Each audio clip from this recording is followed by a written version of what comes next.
Assalamualaikum warahmatullahi wabarakatuh. Good day, Dr. Irene, Dr. Farhana, and also my friends. Hello.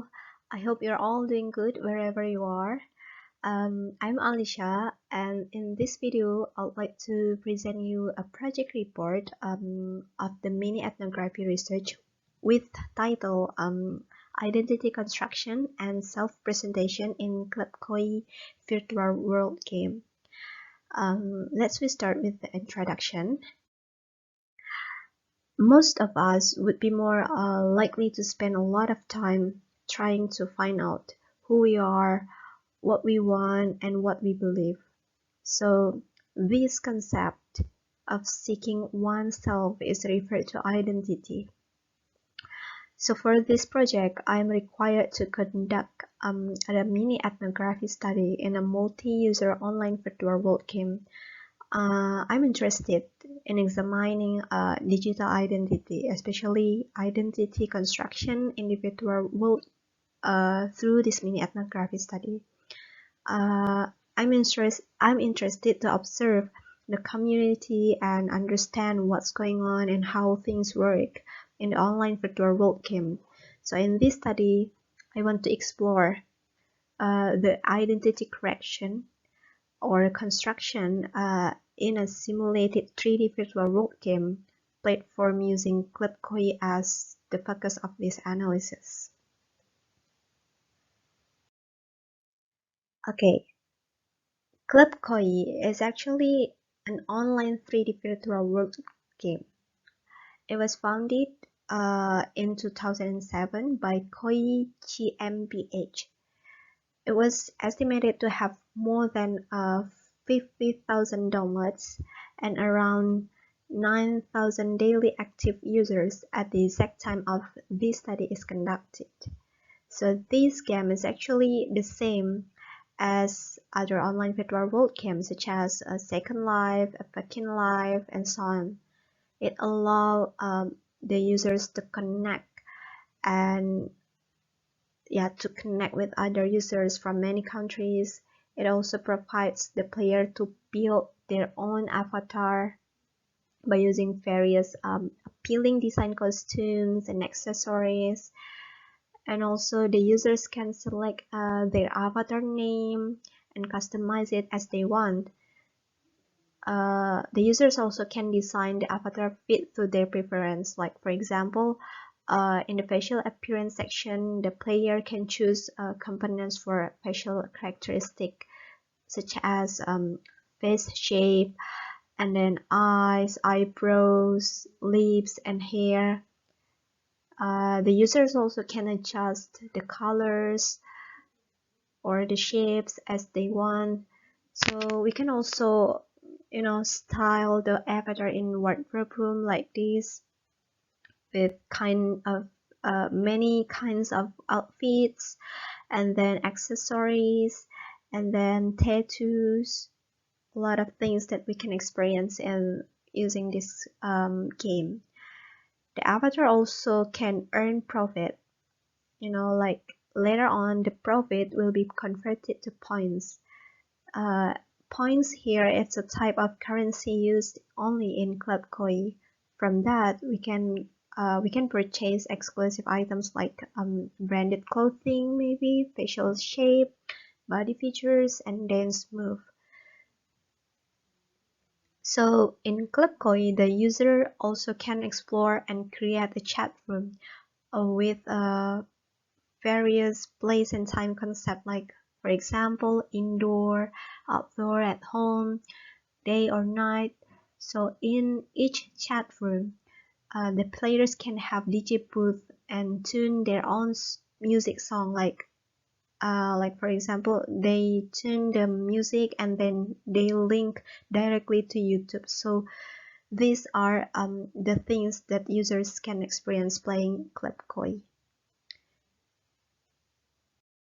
So, through the existence of Club Cooee, the users have the freedom over the creation of identity. Since the focus of this study is on identity, so I have arranged these research questions. First is, how is identity in the virtual world, especially in Club Cooee, constructed?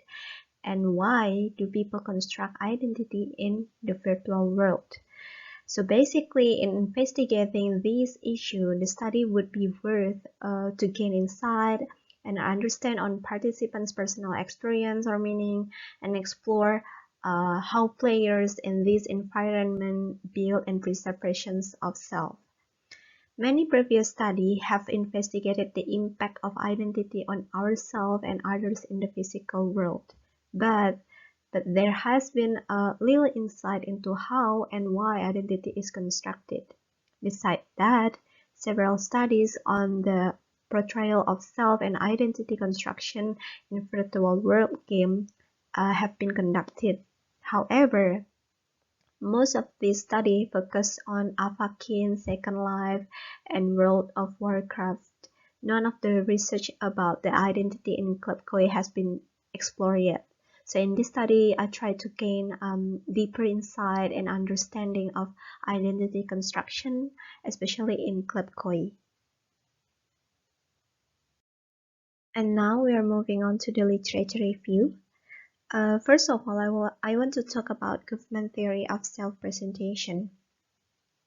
His theory is chosen because it focuses on the presentation of self. As I remember, during the class, Dr. Aireen said that Goffman theory is very relevant to the notion of our representation on the internet. Therefore, I consider this theory will be useful to support my research study. In his work, The Presentation of Self in Everyday Life, he elaborates the idea of self-presentation by using stage play. Each of the artists have different scripts to play as they change their identity to present a different version of self. Goffman view interaction in the form of theater as if it cannot be separated from audience, performance, and stages. The term audience here refers to people who watch, react, and assign meaning to the performances. Goffman also linked the term performance here as someone gives conscious or unconscious perceptions or meaning that reinforces one's identity to oneself, others, and their circumstances. Here, the audience tends to assign meaning to the performance, even if the actor may or may not do it on purpose. So these two things also related to the stage, as Goffman classified it into two stages. The first stage is where the artists behave or create best version of themselves. As being monitored by the audience, therefore the artist maintain identity to meet the audience expectation.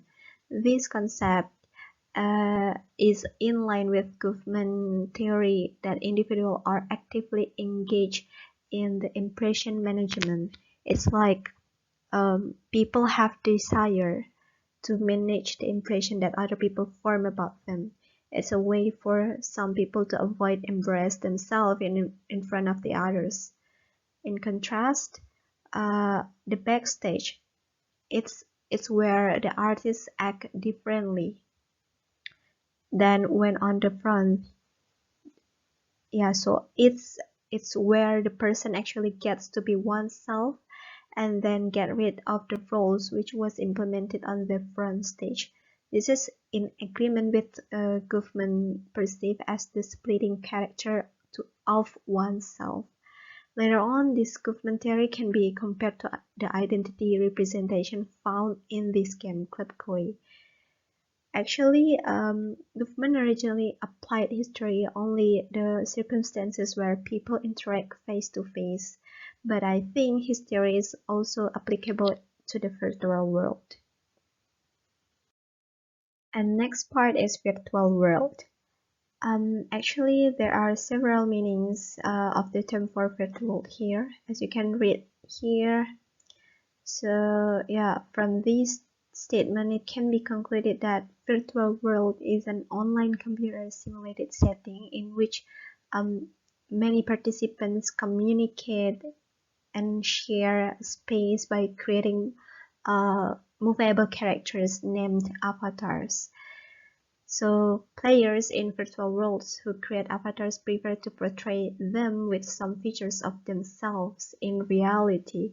As Jacob mentioned here, the virtual world is a platform as an identity extension platform for the players. So like for example, in Cooee, the users raise their avatars in certain ways and depict their avatar with perfect facial feature they cannot typically put on in real life. So thus, the virtual world creates the opportunity for the players to build identity and the ability to be the ideal individual they cannot completely experience in the real world. Next is identity and virtual identity. So the concept of identity was first established by Erik Erikson. He thought that one of the most vital human existence components was identity construction. So from these statements, it is considered necessary for every individual to know and construct their identity as it defines one as a human being. So the existence of virtual world here allow the users to create the avatar. So the avatar can be seen as the instrument used to interact with other users and also as the manifestation of the way users represent itself. So in the virtual world, the player picks the avatar and then modify it, and then they modify it which is most often in sync with their personality.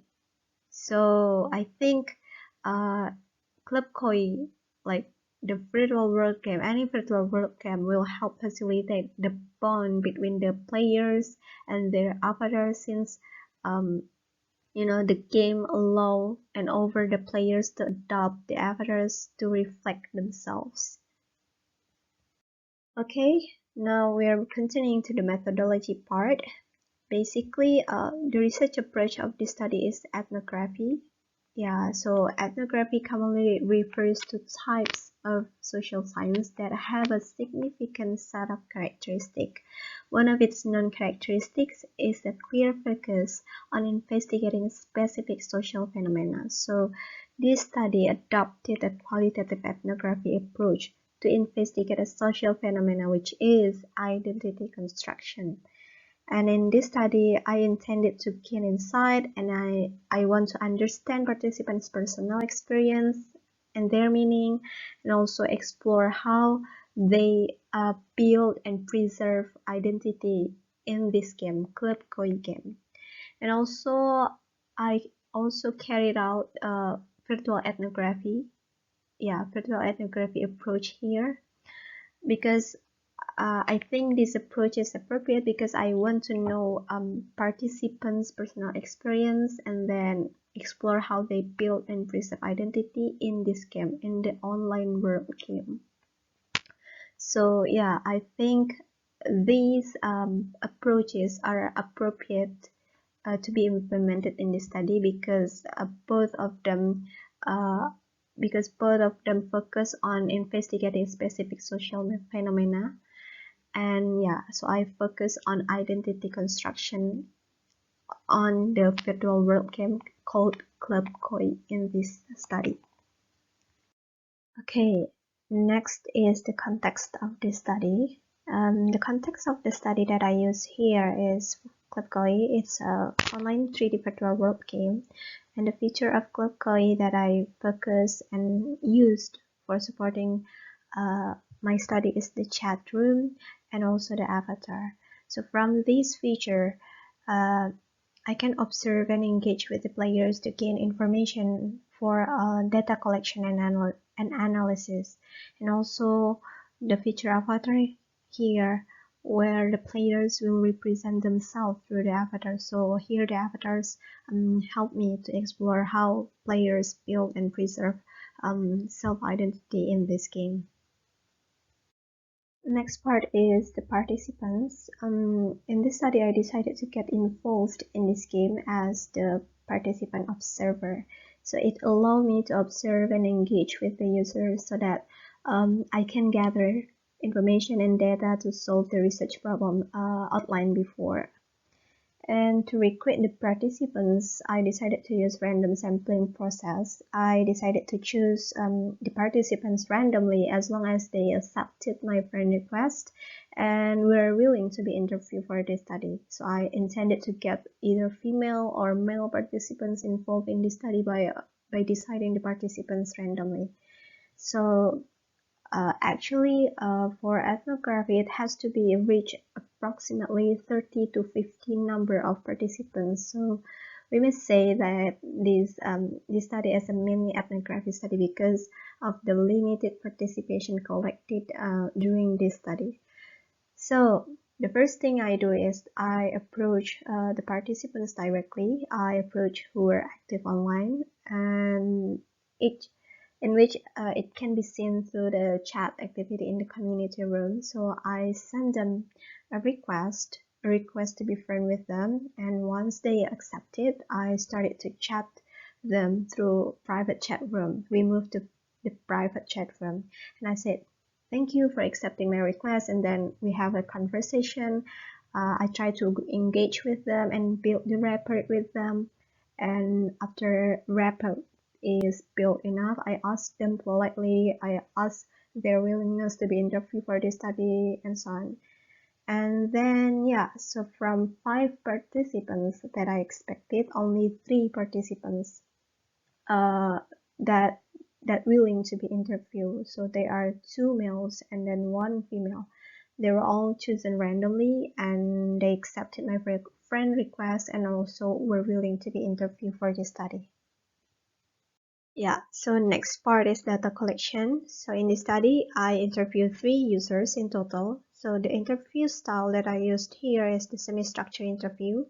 And since this study circumstances are in the online virtual work game, so I intended to have interview session which is relaxed and enjoyable for me and the participants. So by relying on this semi-structured interview, I wanted to encourage the participants to open up, to explore their perspective with ease and gain their personal experience or meaning and explore how they build and preserve identity in this game. So I allow them to choose time as it's considered best. If there is time for them to participate in a relaxed and comfortable conversation, and then after informed consent was obtained from them, I carried out the semi-structured interview in the private chat room. And frequently the interview will begin with standard information like for example, how they start playing Club Cooee and how often and how they feel about playing Club Cooee and so on. So mostly I spend 15 to 20 minutes interview session with them. Mostly. And then when the interview session is done, I immediately move the raw chat data to Microsoft Word to avoid missing records, and within their permission during the interview, later I transcribe the chat's data for the data analysis.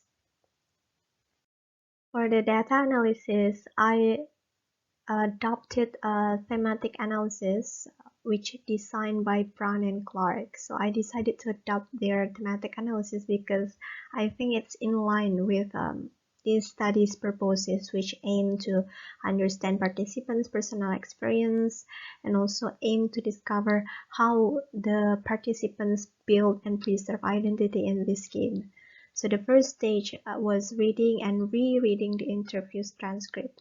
So this stage aims to become closely familiarized with the data and start finding items that might be important to a research query. And in this stage, I read through the entire interview data more than once until I deeply immersed with the data. I also took notes as information to support the interpretation in the analysis process. The next stage was coding, so I carried out the coding by writing down the code and highlighting the text associated with the code, and through coding I was able to capture the patterns within the transcript data. And the next stages was digging and seeking for the themes or patterns inside the data. So this whole procedure was executed until a set of themes meaningfully capture the most important and applicable elements related to the research questions. And the last thing is writing this report. For the last part in methodology is ethical consideration. So for this study, I implemented ethical procedures as suggested by Coordinates. So there are 4 points of ethical codes to follow here. First of all, I should inform clearly about my agenda and motives. So after successfully building the report, I informed the participants that I was conducting a mini project and I intended to seek the data by participating and interviewing the users in this game. And next, I have to make sure to inform and grant the participants confidentiality and anonymity, and I should obtain input or feedback from them. And the last is I should receive permission from them to use relevant posts to be specifically referenced in this report. Following these tactics will help me provide guidance and set common ethical standards that I have to pay attention during this study. And also, government self-presentation theory will be applied in the study to add rigor and to interpret the data for the analysis. Okay, now we are moving on to findings and discussion. So there are 2 dominant patterns that I can identify in this study. First is identity replication. In identity replication, the player portray avatar in the same way they do look in reality. So by passing their real-life physical characteristic to their avatar, the player create identity in this game, as it can be seen from this conversation. Yeah, so it can be seen that the player generates his avatar to reflect his identity as a TikTok user here. So he portrays his avatar in the same way he does look in reality. It can be seen that no one will know his identity as a TikToker in real life, like at the backstage in real life, unless he feels safe to open up with people he trusts. So this in agreement with government, which he perceived as splitting character of oneself. So yeah, this conversation actually helps to address the issue of how the identity is constructed in this game. Alright, so here's another conversation regarding identity replication. So from this conversation, it can be referred that naturally the player try to represent himself accurately. So this player obviously transfer his real life characteristic by making his avatar similar to his physical self. So for him, the virtual world is a place to live in as it is his real world. The second theme is identity extension. In identity extension, the player treats their avatar as an extension of themselves and applies some of the attributes to the avatar. As it can be seen from this conversation, here she treats her avatar as an extension of herself. She applies several attributes to the avatar which influenced by someone she adored the most. In this case, she introduces her avatar as a combination of herself and a member of a K-pop group Blackpink named Jennie. So she described Jennie as a person whom the personality and fashion style she wishes to own in herself. So this case in line with government impression management. Here, Jennie is the type of character that a player wishes to imitate in the virtual worlds, where she may not even be unable to do so in her real life. So yeah, so this theme, identity extension, deals with the issue of why virtual role players establish their particular identity. Okay, now we come up to the conclusions. Through the findings, it can be seen that some people use the virtual world as a platform for identity creation. So the players use this game as their stage to construct personality that correspond to the intended audience desire, or to accomplish a particular purpose or mission that the players want to achieve. And this game also serves as a place for the participants to be whoever they want to be without the constraint found in the real life, as it is the evidence from the data examined in this report. And I think this study helps to contribute to the current understanding of identity creation in the virtual world, especially in this game, Club Cooee game. However, there are some limitation in the study for further researcher in this field should consider. First is I was able to do very little to verify the data collected, as I relied solely on the respondents' answer to the interview questions. So I suggest that for future researcher to use different data collection sources, which later can improve the process of analysis and discussion. So yeah, you can involve online and offline data collection, for example, implementing open-ended questionnaire or conducting face-to-face interview. And another limitation of this study is related to the number of participants participating. So yeah, I suggest for the researcher to gather more participants to produce more insightful outcomes. Okay, so I guess that's all the things that I can say for this presentation. Thank you all so much for your attention. I wish you all have a good day and take care always. Goodbye.